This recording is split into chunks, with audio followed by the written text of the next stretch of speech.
يصلي على رسوله الكريم. أما بعد فأعوذ بالله من الشيطان الرجيم. بسم الله الرحمن الرحيم.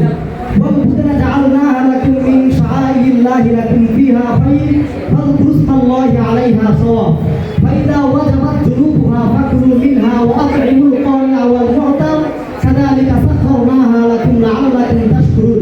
صدق الله العظيم. وقال رسول الله صلى الله عليه وسلم إن وجد ساعة لأن يضحي فلم يضحي فلا يحضرن مصلانا. صدق الله العلي العظيم وصدق رسوله النبي الكريم ونحن على ذلك من الشاهدين والشاكرين والذاكرين والحمد لله رب العالمين. الجامعة الإسلامية বালুকা Gauripur movement কর্তৃক আয়োজিত বক্তৃতামূলক অনুষ্ঠানের সম্মানিত সভাপতি ও বিজ্ঞ বিচারক মণ্ডলী ও সুযোগ্য পরিচালক এবং আমার সামনে উপবিষ্ট রয়েছে বাংলার দূরদূরান্ত থেকে ইলম পিপাসারত ভাইয়েরা, সকলকে আমার পক্ষ থেকে আন্তরিক মুবারকবাদ জানিয়ে শুরু করছি আজকের আমার এই আলোচ্য বিষয়। আজকের আমার আলোচ্য বিষয় হলো কুরবানির গুরুত্ব ও ফজিলত সম্পর্কে। তো কুরবানির গুরুত্ব ও ফজিলত সম্পর্কে কিছু আলোকপাত করব। আমার তাওফীকি ইল্লা বিল্লাহ। সম্মানিত হাজিরিন, কুরবানি শব্দটি কুরবান মাত্রা থেকে নির্গত হয়েছে এবং তার অর্থ হচ্ছে ত্যাগ করা বা ইচ্ছে করা। পরিভাষায় কুরবানি বলা হয় আল্লাহর সন্তুষ্ট উদ্দেশ্যে আল্লাহর সন্তুষ্ট করার লক্ষ্যে 10ই জিলহজ থেকে 12ই জিলহজ পর্যন্ত কোনো পশু জবাই করা। মুহতারাম হাজির, একদিন আল্লাহ রাসূল সাল্লাল্লাহু আলাইহি ওয়াসাল্লামকে কিছু সাহাবী বলতেছেন, قال أصحاب محمد صلى الله عليه وسلم ما هذه الأضاحي يا رسول الله. হে রাসূলুল্লাহ, এই যে কুরবানি বিষয়টা এটা কি একটা জিনিস, এটার ফজিলত কি, এটার গুরুত্ব কি? তো আল্লাহ রাসূল সাল্লাল্লাহু আলাইহি ওয়াসাল্লাম বলেন, قال سنة أبيكم إبراهيم عليه الصلاة والسلام. এই কুরবানি হলো তোমাদের আব্বা ইব্রাহিম আলাইহিস সালাতু ওয়াস সালামের একটা সুন্নাহ। আর ইব্রাহিম আলাইহিস সালাতু ওয়াস সালামের এই সুন্নাহটাকে উম্মত মুহাম্মাদের মধ্যে চলমান রাখার জন্য আল্লাহ পাক রব্বুল আলামিন কিছু মুসলমানদের উপর আল্লাহ তাআলা কুরবানিকে ওয়াজিব করে দিয়েছেন। মুহতারাম হাজিরিন, এখন শুরু হচ্ছে কুরবানির গুরুত্ব। তো কুরবানির গুরুত্ব সম্পর্কে রাসূলুল্লাহ সাল্লাল্লাহু আলাইহি ওয়াসাল্লাম হাদিসের মধ্যে বলেন, ইন্না ওয়াজাদা সাআতান লিআন ইউযহিয়া ফালাম ইউযহি ফালা ইয়াহদুরান্না মুসাল্লানা।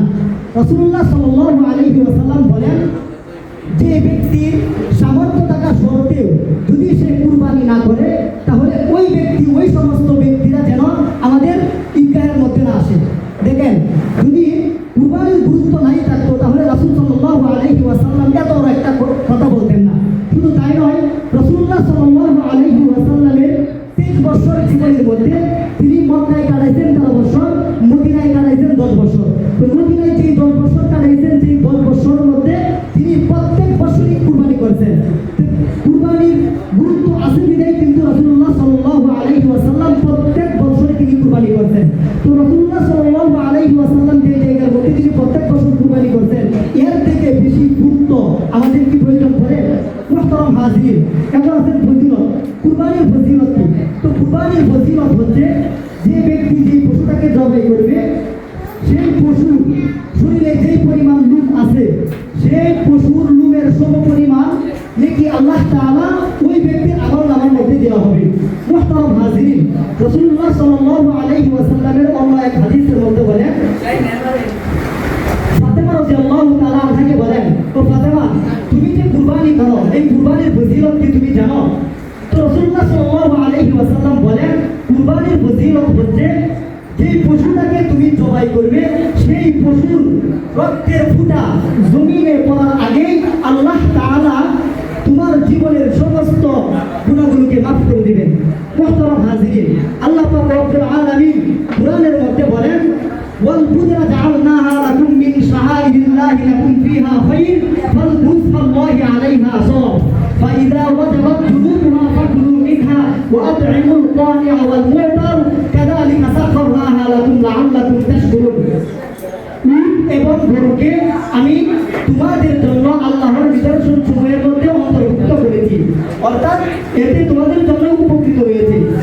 অর্থাৎ যারা কুরবানি করে কুরবানি যারা করে এবং এই কুরবানি করার ক্ষেত্রে যে পশুটাকে তোমরা কুরবানি করবে সেই পশুর গুস্ত তোমরা খাবে এবং যারা লজ্জায় চাইতে পারে না তাদেরকেও খাওয়াবে।